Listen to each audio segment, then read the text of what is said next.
Welcome to the Starting Over Stronger show, where you'll find help and hope for your divorce survival and recovery. Divorce well, live well. And once you become in control of your emotions and know that it's okay to be hurt, it's okay to be sad, it's okay to be frustrated, but when you allow those things to control the words that come out of your mouth, you're never able to be intentional about the delivery that you're trying to give. Hey guys, welcome to the Starting Over Stronger show. Thanks for coming back and joining us. And today I am excited to offer you guys something a little bit different than what I've been doing. And I am calling these personal survivor stories. And for me and for you, this is about hearing from people who have been where you are and what is something that they took away from that might help you as you go through your divorce and recovery. And so the person that you're going to be hearing from today is Shayla Deam. She is a real estate agent and a personal divorce survivor, and she has a great concept that she wants to share with you about, I calling it communication from a personal perspective, but you can look at it as a lot of different things. One is do's and don'ts of healthy conversation. I'll just start by saying Shayla and I met recently through the Book of Faces and decided to go for coffee. We don't even really know how we connected, but that's how it is on social media, right? And I'm just glad we did. We have a lot in common, and she has an interesting and inspiring conversation, I think, for you today. So we'll just get started on that. But first of all, I want to give Shayla a chance to just tell us a little bit about herself. When we connected, we shared our divorce stories, our realtor stories, and just life stories. And I felt inspired by having you on the show as my first personal survivor story because I think you have a great message and it blessed me, and I know it will bless others. So even though I do a lot of informative interviews of like divorce professionals, I do want listeners to hear from those of us who have been down in the divorce trenches and came out perhaps a little more tattered and torn, but found something to grasp onto that helped us shift in some important way. So introduce yourself and tell us a little bit about yourself. Absolutely. So first of all, thank you for having me. You mentioned something about the trenches, and it definitely is that. And I think the most important part for people to understand is that there is life after the trenches, for sure. Okay. So I am a double divorcee. I don't know if we had a chance to share that we did. At all. Yeah. So I found myself pregnant at 19 and felt like the right thing to do was to get married. I had a lot of pressure from my family to do what's right. So I was married at a very young age. Obviously, we were raising each other. I didn't know how to be a wife. Heck, I didn't even know how to be a mom at that point. You're still trying to understand who you are. And that didn't go very well, and found myself married again just a couple years later, almost like a rebound. I didn't know who I was and what I was about. Being married at a young age, you don't really have a chance to find out who you truly are and to be able to emphasize that in your relationships and be what you need to be. So my second marriage was really a business relationship, just that support system.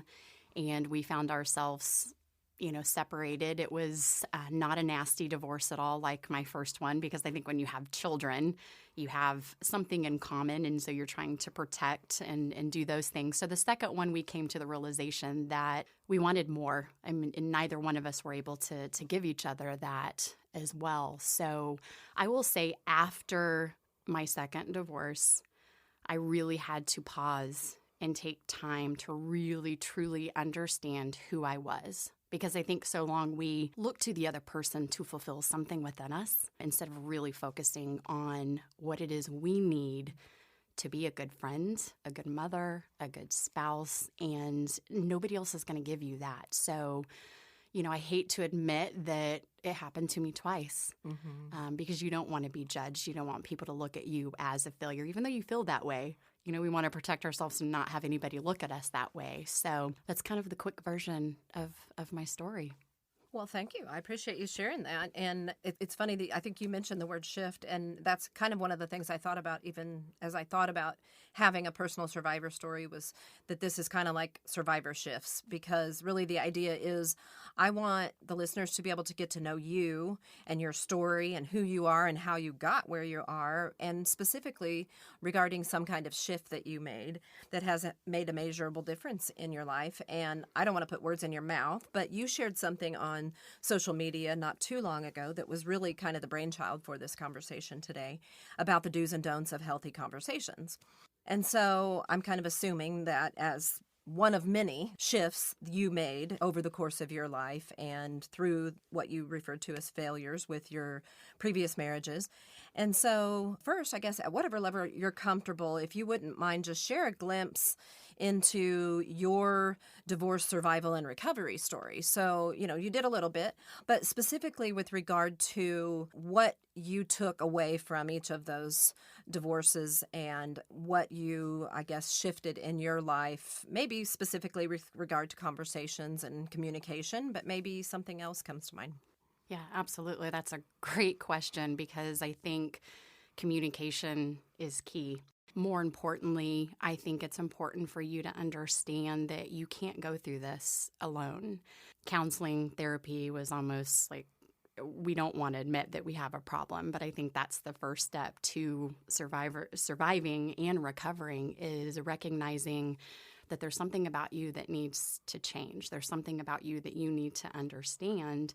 And when you think of surviving anything in general, that requires you to do something different, even something that you're not comfortable with. And so a big part of my recovery was recognizing that I didn't want to go through this again, and recognizing that I brought in 50% of that relationship, and I need to be accountable for that. And so I went through therapy for about 1.5 years, and it's kind of funny to look back on it, because I remember my final session, my therapist looking at me and saying, okay, we need to start talking about an exit plan because you've come a long way. And I felt devastated to some extent, but happy knowing that I am on the right path, because here's somebody that I've been communicating with for 1.5 years to help me understand that it's not just about me.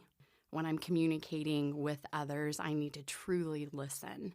He told me a statement, hurt dogs bite, Shayla. And I recognized that I was a hurt dog, per se. I hate to use that term now, but it's so important to recognize how you're feeling and to be able to set that aside and hear the other person. And so going through therapy, I think that we need to understand that we can't do this alone, and we never get where we are alone either. So I would highly recommend sitting and talking to a therapist, a church counselor, and not so much just your friends either, because they're going to tell you what you want to hear for the most part.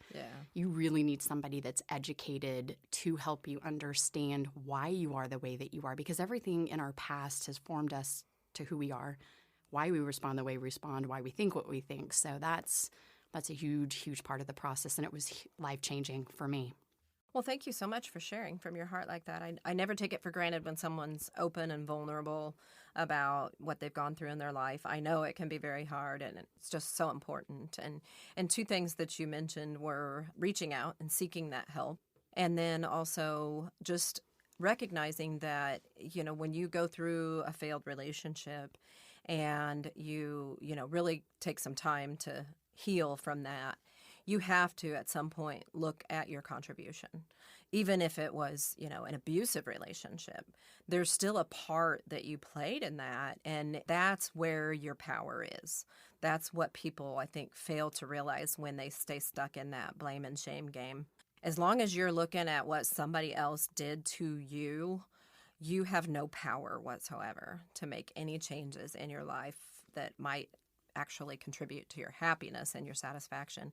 It's when you say, okay, enough about that. What did I do? What could I have done differently? What am I going to do differently going forward? And so I think that's just a really great thing to focus on. And that's really what today is about. So when you shared on social media about the do's and don'ts of healthy conversation, I instantly knew this was what I wanted to chat with you about. And you mentioned then that you had really been focusing on communication and conversations, and you'd been asking yourself and maybe others some really great questions. And so, as a divorce and life coach, asking questions is what I am all about. I don't like to tell anybody what to do. I like to say that coaching is not about fixing people. It's about helping them realize they were never broken to begin with. And that happens by asking a lot of questions and asking hard questions and sitting in that silence with that person to invite them to explore their own thoughts and feelings. Because honestly, few people have someone in their life that will take the time to sit and listen, to understand them, and to draw them out and to truly listen to and explore what they're thinking and feeling. And it's almost as if we have all the answers and all the wisdom that we need inside of us, but we don't take the time to slow down and have anyone invested enough in us to help us find that deep fountain within us. So that's what this is all about. I want to just explore that with you. So let's start with, I'm just going to mirror some of the questions that you posed on your social media post. And I'm going to start with those. So not to put you on the spot or anything, but nobody likes I'm going to give you your questions right back to you. So why do we avoid hard conversations? That is a great question. I even find myself pausing in hard conversations, and I think it's because we're afraid of the emotion that's tied to that conversation. We think in our minds, it's almost like we fast forward what's going to happen. How's the response? We almost dress rehearsal the conversation. And when we do that, we kind of have these preconceived notions and all these things, and we don't allow it to really play out. You mentioned something earlier about reacting, in conversations and whatnot. And I think the most important part about that is instead of reacting, we need to find a way to respond and not react. So the big difference is your emotions. Going back to the hurt dog's bite, when you're hurt, your response isn't going to be positive. You're not going to listen with an open mind. And people avoid hard conversations because they don't like how it makes them feel. I mean, how many times have you had a conversation with somebody and they're complaining about an issue, which is an item that we can set aside, and they say, well, she's a really nice person, or and it's like, why do we feel like we're attacking somebody personally just by dealing with an issue? And it's the same thing when you talk about divorce is, what do we know to be true is that we can't be in a relationship with each other. How can we resolve that? And the only way you can do that is communicate, not bite back, just truly understand what they're feeling and how they feel, and in turn hope that they listen to you. But nobody's going to listen to you, Annie, unless you take the time to listen to them, because they're going to learn by your behavior. So hopefully that answers your question. Yeah, no, I agree. I think that we avoid it because the loss of control that we feel, the vulnerability of those feelings, and just the fear that we have, I guess, about, feeling deeply and not being understood. And maybe we're projecting all of the other conversations we've had in our life that were hard onto this one, assuming it's going to be the same way. Yeah. And making And you assumptions. hit the nail on the head, too, saying we're not in control. Yeah. Because when we're talking, we're not having to take in anything that we don't believe, don't want to hear, don't want to accept. So, yeah, if we're talking, I heard something the other day. They said if you're talking, you're only able to take in like 250 words. If you're listening, you're able to take in 500. So how much more we learn if we truly sit and listen to one. Not that we have to agree with it, but yeah, that's tough. Newsflash, you're never in control of anything. What? So just know that. That's right. Self-realization. So why do we get so angry when we're in the middle of these conversations and somebody's saying something we don't like? I think it's because we want them to think like we think, believe what we think. It's almost like justifying our opinion. And it's just that. It's just your opinion. Because think about our lives. Like you and I were raised differently. We were raised in different towns. We had different parents, different views, different religions, all those things. Everything comes together and forms who we are. Nobody's has been on my exact journey. So that's why we think what we think. And so when we try to project that onto others, no adult likes to be told what to do. It's like you were saying with coaching, you want them to self-discover, because if you tell them what to do, we're automatically going to going to push back. So, yeah, for sure. Well, so when we're having these deep conversations or hard conversations, another good question that you asked was, are we truly listening when somebody else talks? And if we're getting angry, I think that's the answer to that has to be no, because all we're doing is just filtering what they're saying through our own lens and our own beliefs and opinions and thoughts and feelings. And we're not trying to understand them. And when you are truly listening to somebody, it's for understanding. It's not about you at all, right? absolutely. And how often do we gain clarity when somebody says something to us? We hear what we want to hear. I think there's a book that says, you said this, I heard that. But how often do we gain understanding or clarity? It's like somebody that's interviewing another. You're going to ask questions and ask to go deeper. Yeah. We don't communicate like that, and I blame technology for that. We can post what we want. Not that there's not any repercussions, but Right. Twitter, think about Twitter. You can post what you want, say what you want. And I think that when you're communicating with someone, instead of assuming what you heard is what they were trying to convey, instead of saying, here's what I heard. Is that what you're trying to say? And give them the opportunity to clarify. And that's something that I didn't do up until, just a few years ago, understanding that it is my job as a person receiving the information to gain clarity, to make sure that I'm understanding what that person truly is saying. And that's hard to do because those emotions kick in. We get mad. We get on guard. And I think instinctually as humans, when we have that internal fear or frustration, it's almost the defense. We're just listening to respond and bite back or give our opinion versus just saying, hey, so what did you really mean by that? Or you said this, do you mind clarifying? So I think that's big. And if we're truly listening, I guess really the next step is then to care what the other person has to say, even if we don't agree with it. Try to understand why they think and feel that way. That's really how we learn, isn't it? I mean, if you think of even sitting in a college class and you're getting lectured on something, the only way you come to know what it is you come to know is because you put your own thoughts and feelings and opinions aside and just consume. And these kinds of hard conversations as people go through divorce, how helpful would it be if we just cared what that other person had to say, even if it didn't agree with what we wanted at all? And how can we, kind of come together on this? Well, and I think so often, too, you said care about what the other person says. I think people think they have to care about the person to care what they say, and that's not necessarily the case. Everybody is here on this earth for a reason. Everybody is here to provide something, and I think you have to have some level of compassion and empathy for people. There's a book, Purpose-Driven Life. I don't know if you've read that, but the very first sentence says, it's not about you, which is almost contradictory to when we've gone through a divorce.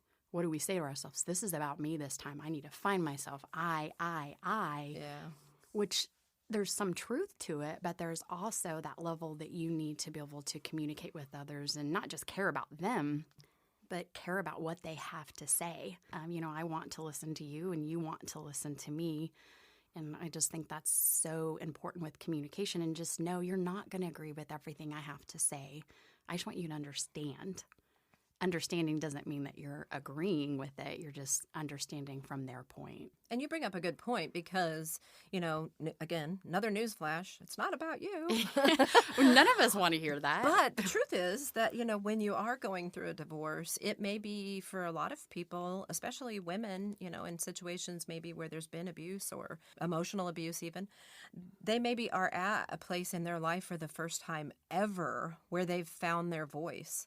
And that then becomes very rigid for a while because it's like, no, I will not cave on anything, and that's a really hard place to be at when you're going through a divorce because you are going to have to cave on some things, So I think that's a good thing to point out, but at the same time, you have to find balance with that. You do have to own your voice and find that taking care of yourself and speaking your truth and owning your own personhood.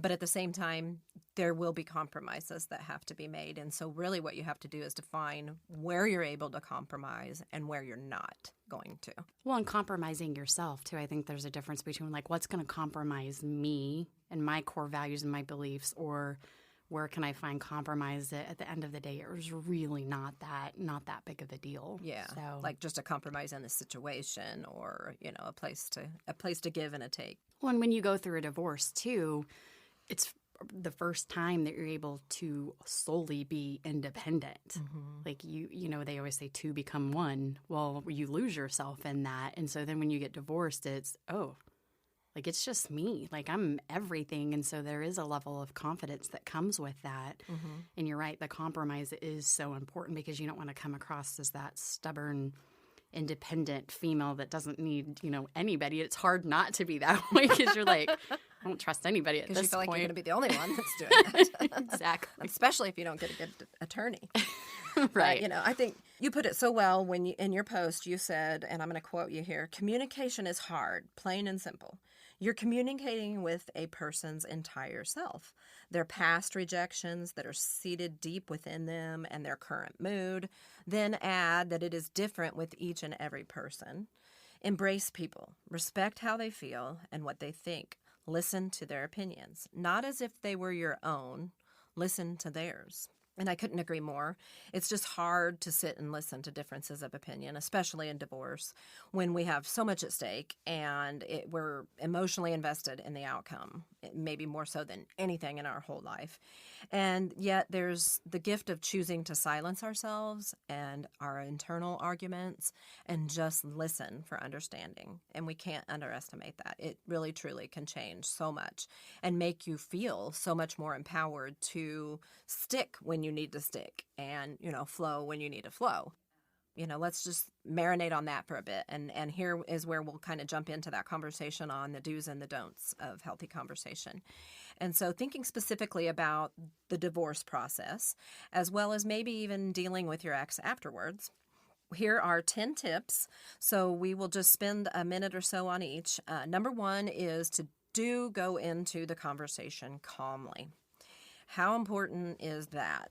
Extremely important because you need to have a level, I don't want to say a level playing field, but you need to set aside how you think the conversation is going to go, set aside the emotions because you're on the defense right away because you think you have to be. Like, I have to stand my ground to prove a point. But going into it calm allows you to see it open-minded. And I really believe about setting the tone for conversations. You can be in control of that.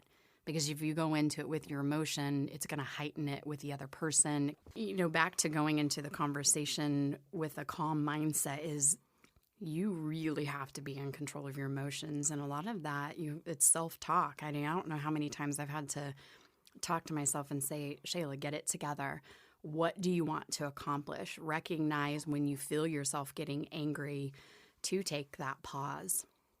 It's hard to do because we can let our emotions control us or we can control them. And that is so powerful, is to be in control of your emotions and recognize that your body's going to react because of past triggers. I think we talked a little bit about how we were raised and the background that we have. There's triggers in those backgrounds that your body's just naturally going to respond to them. So if we're in control of that, our conversations are going to go so much better. So setting the tone is huge. And in order to do that, you have to set aside your emotions and know that your ex, things aren't always going to go great. You obviously are on two different pages because you're not together. You're going to disagree, but go into it and just understand, or just go into it and ask yourself, what do I want to accomplish in this conversation, and how can setting my emotions aside allow me to accomplish that? And I think a couple of tips on going into a hard conversation calmly is just take a few minutes, literally, before you walk into a mediation, before you go into a courtroom, before you have some, important meeting with the ex. Go into it, or before you go into it, stop, pause, sit somewhere quietly, make yourself breathe deeply, pray, meditate, say positive affirmations, do the Superman pose. Do you know what that is? No, but Okay. I'm over here giggling because the first thing I think of is a boxing match. Like, you stepping into mediation in court, you're thinking of a boxing ring, Yeah. right? Do we ever see boxers go into it and pray and find I mean, they're listening to Hey, you loud don't know what they're music. doing before they come out into the ring. True. But, they're getting hyped just to go in and fight. And so Yeah. this is the complete opposite of a fight is, you're right, praying, meditating, deep breaths, being conscious of how you feel. And the Superman pose is super important and scientifically backed. If you will stand up straight, pull your shoulders back, and really just stand there like you are Superman for a full minute, you will have more confidence. And it's crazy what a difference that can make. So Thank you. So go do your Superman pose. Nobody saw me stand here or sit here and try to do it, but I'm going to keep that in mind. I think that's huge. Okay, so number 2 is don't blame or criticize. Very important because, again, it's just your opinion, how you felt with something, and we almost want to point all of that stuff out, I think, to prove that we are still in control. But, yeah, going in and criticizing, again, it goes back, hurt dogs bite. Like the minute you criticize somebody, any of us are automatically going to go on the defense because we want to prove ourselves. We want to prove our worth and our knowledge and intelligence. And when somebody does that, you need to use the Superman pose. But yeah, that's huge. Yeah. Well, and it takes away all your power because it's you just being that, well, you this and you that, and you have no control there. Where you have control is you. Yes, maybe they did all those things, and maybe those were terrible things that they did. They're worthy of blame and criticism, but it isn't going to change anything. So do what you can do. Absolutely. And when you get caught up in that, how many times did you have a conversation with your ex and you walked away and you're like, dang it, like we didn't resolve anything. The focus of the conversation got completely skipped over because I'm pissed. Yeah. And I'm going to make you feel like crap. Yeah. Right. So absolutely. So number 3 is do hear the other person out. Give them a chance to say whatever it is they need to say. Well, and recognizing, again, you don't have to agree. Hear them out. Because, again, if you set the tone and you let them do that, hopefully, by you being the example, that they'll want to respond or give you the same time to do that. But, yeah, that's huge because they think there's a lot of answers that you can find in that, too. Again, like we said earlier, if you listen, you're taking in 500 words versus the 200 that you're taking in talking. Just listen. Yeah. Put things in your pocket, not physically put things in your pocket, but, the more you let them talk, there's some things that might help equip you later on in dealing with them. Because I think you can, I don't want to use the word manipulate because it sounds so controlling, but if you know how to communicate with the other, you almost can guide that conversation by how you ask, what you ask, when you ask. That's not manipulation. That's just leading by example. There you go. That sounds so much better. This is all about the golden rule, doing unto others as you would have done unto you. Do hear the other person out because you want to be given your chance to share what you have to say. And not only that, if you're with a mediator or a judge or whatever the situation is in your divorce, you being the person that lets the other person say everything they want to say and them cutting you off and arguing about everything, trust me, it works on your behalf.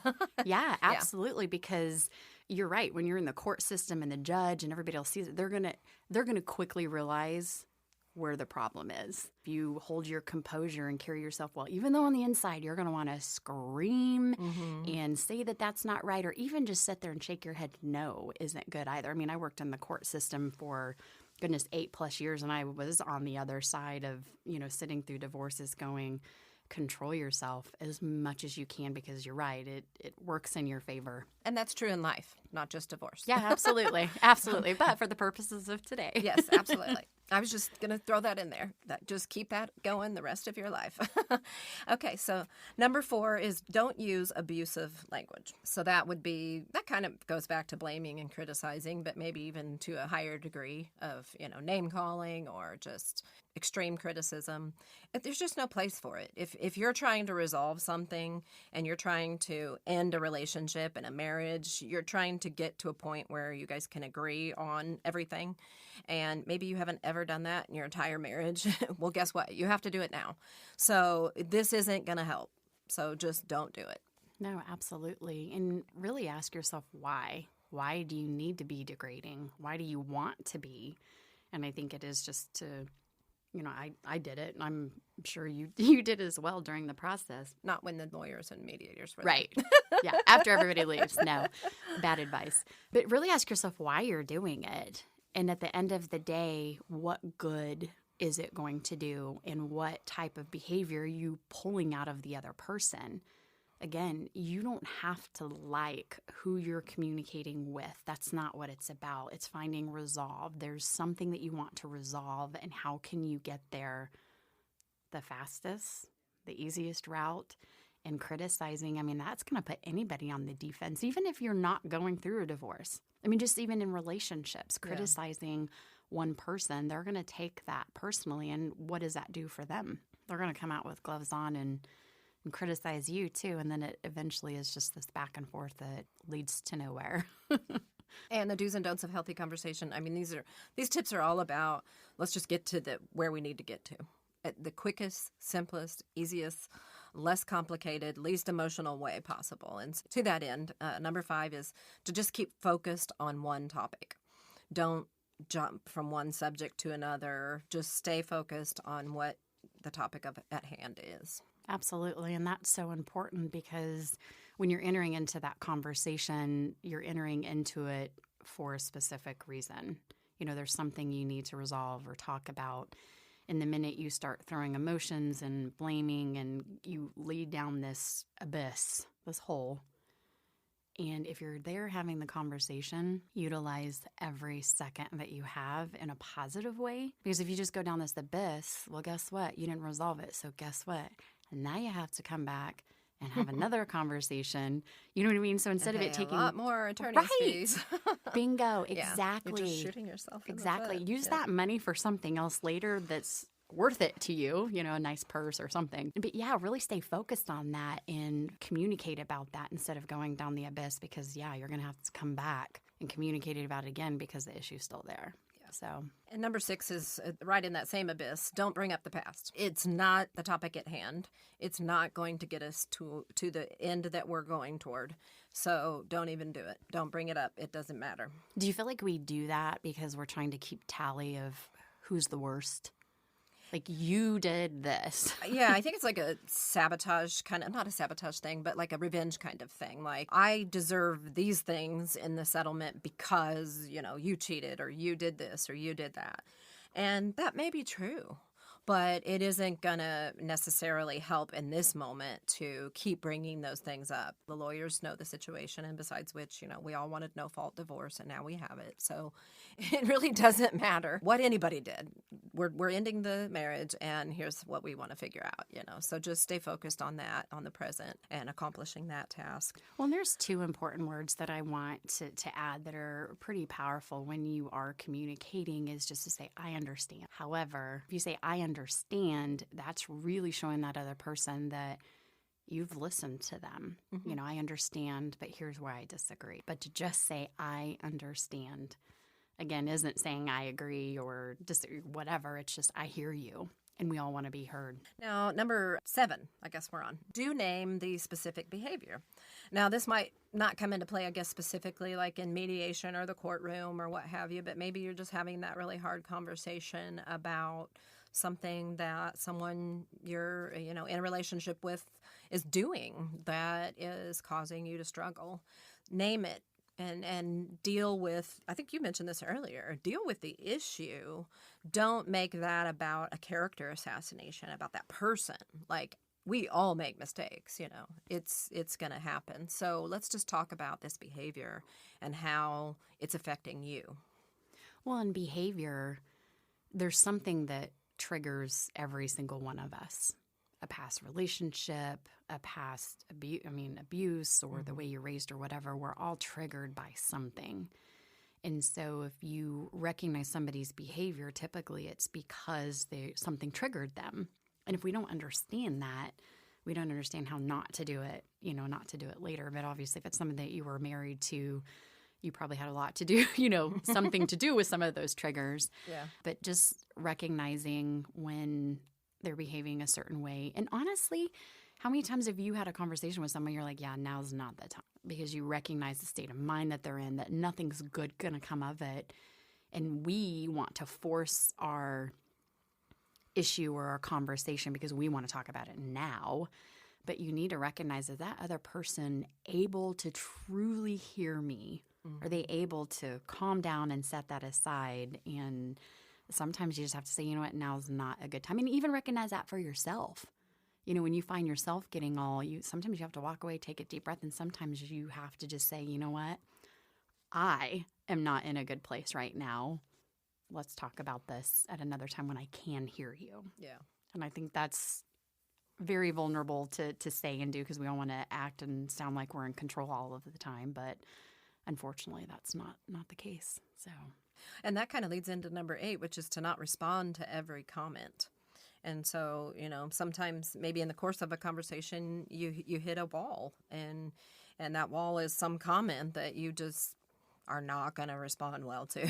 So either we kind of just put that one on the back burner for right now, or we just say, let's pick this conversation up again later.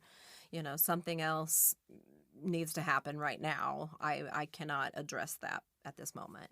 And what's really, I want to say, funny about that is because later on in life, you eventually meet somebody else that doesn't respond to everything, maybe like your ex did, to fight back and to do whatnot.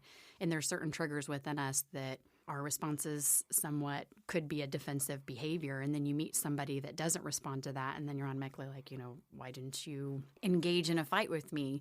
And to have somebody that's emotionally intelligent say to you, I didn't need to. Like that was just a defensive. So I've ran into that recently, and I didn't know. I didn't personally whoa, wait a minute. I'm not used to somebody not putting up those boxing gloves. So that's hard to take into. Yeah, I have absolutely no experience with that whatsoever.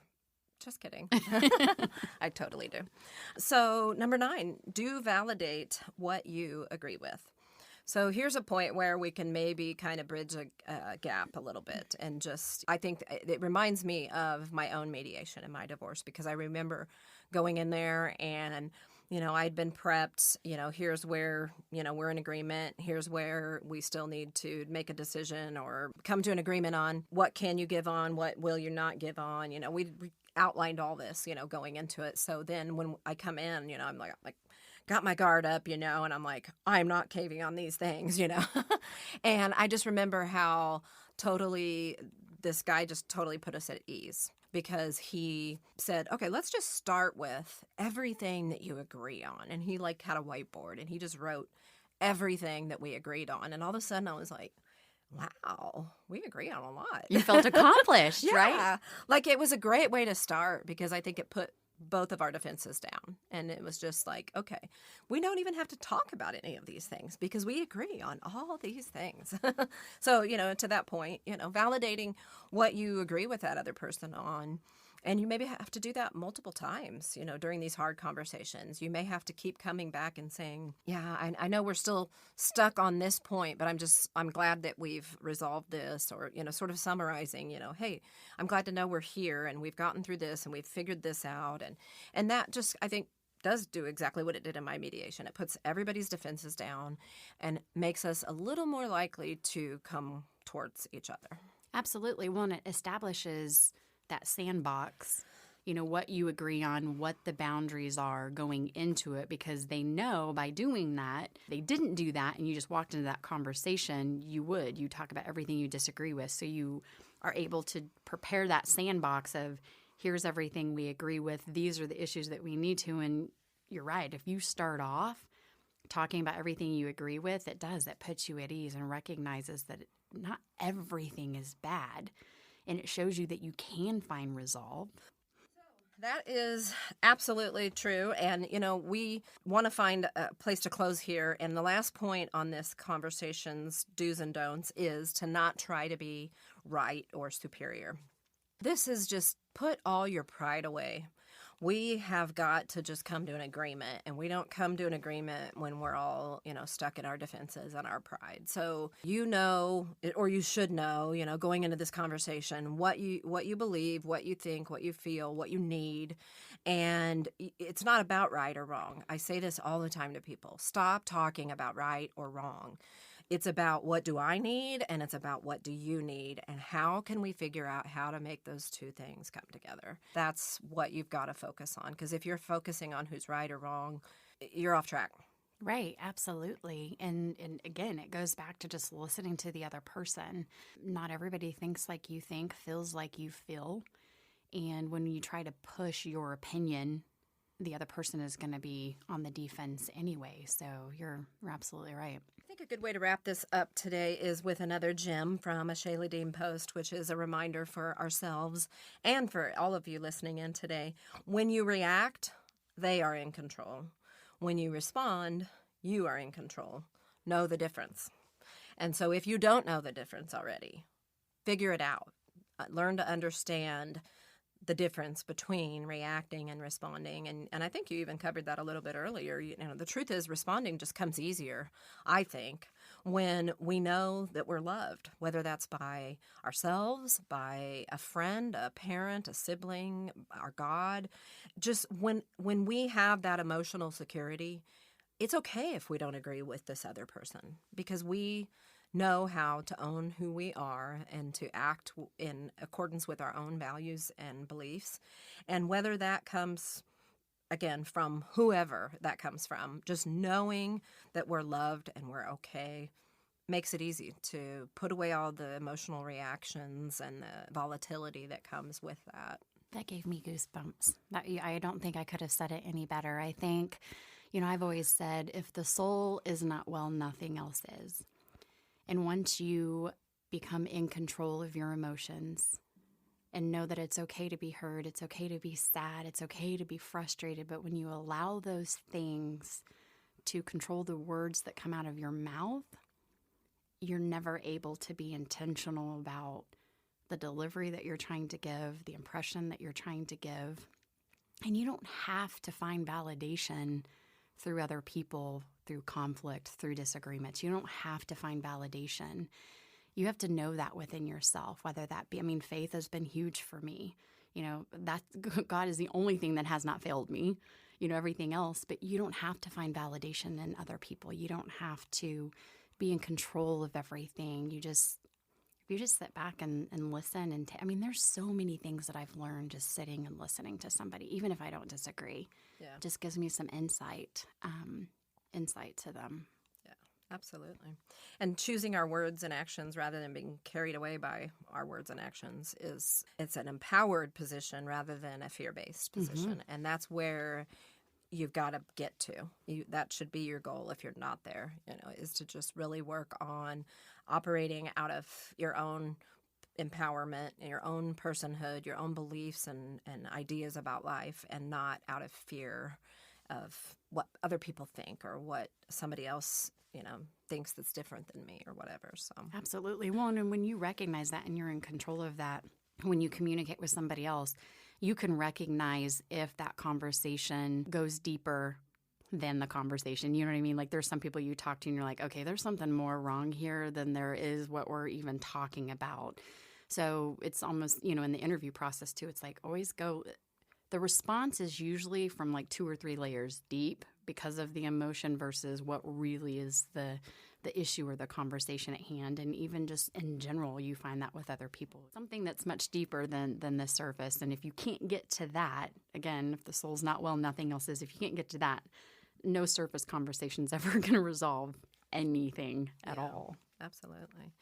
And that takes a little bit of emotional intelligence, I think. I don't know that every person on this earth picks up on those things when they're listening to somebody else talk. A lot of us, and even people with emotional intelligence, I think sometimes you're just busy and you're not taking the time to really read between the lines and understand what might be going on for somebody. So yeah, we're not slowing down at all. We're not listening to the conversation. We're just go, go, go. And so that's important. Well, thank you, Shayla, for taking some time out of your day to visit with me, for opening your heart, to share about your own divorce and how it's affected your life, and just for exploring the subtle art of shifting your life by shifting how you listen and how you converse with others, especially the difficult ones. Is there anything else that you wanted to share today? No, other than, thank you for having me. I think the most important thing that I know you probably want people to know, and I want them to know as well, is there's life on the other side. You can survive from this, and you just have to know that there's a plan. And as you're going through it, there's something that's polishing you for something later on. I mean, I can look back in all of my trials and tribulations and go, that prepared me for where I am today. And it's a powerful moment to recognize that, but just embrace everything that's happening and know that it's for the good. It's hard to see it at the time, but it is. This too shall pass, right? This too shall pass. And another saying that I like to use a lot is embrace the suck. Yeah, that needs to be your tagline. Embrace the suck. Because it's coming. That needs to be a bumper sticker for sure. The point is you got to embrace it. Another thing I like to say to people is feel all the feelings you need to feel until you feel better. Can't tell you how many people I've talked to that they don't want to cry. They don't want to get angry. They want to just stuff, and it's just like, nope. Let it all out. Yeah, it's all they think good. it's a sign of weakness, and it's all not. Good. There's so much we learn about ourselves in those weak moments. And man, I cry about everything. But it doesn't mean that I'm weak. I just feel at a very deep level. That's what I choose to That's right. choose to think. That's so right. that's important. Well, we could probably go on all day, but we better let the listeners go for today. And so thank you for being here with me and having this conversation. And guys, thank you so much for tuning in with us each week to talk about divorce and life. These are the important and heartfelt issues that we know as fellow survivors of divorce matter most to you as you face divorce and recover. We know you want to create a life you can love, and we want that for you. So just remember, we all struggled through our divorces in ways we couldn't have previously imagined. The vulnerability of a marriage unraveling is crippling at times. But here on the Starting Over Stronger show, every discussion we have is about educating and encouraging you that you are not alone. You do not have to go through your divorce alone, and you can create a life after your divorce that will make you grateful for all you endured. I like to say that, like a massive ship on the open and sometimes turbulent waters of the vast ocean, you can make an even 1-degree turn and end up in a totally different destination.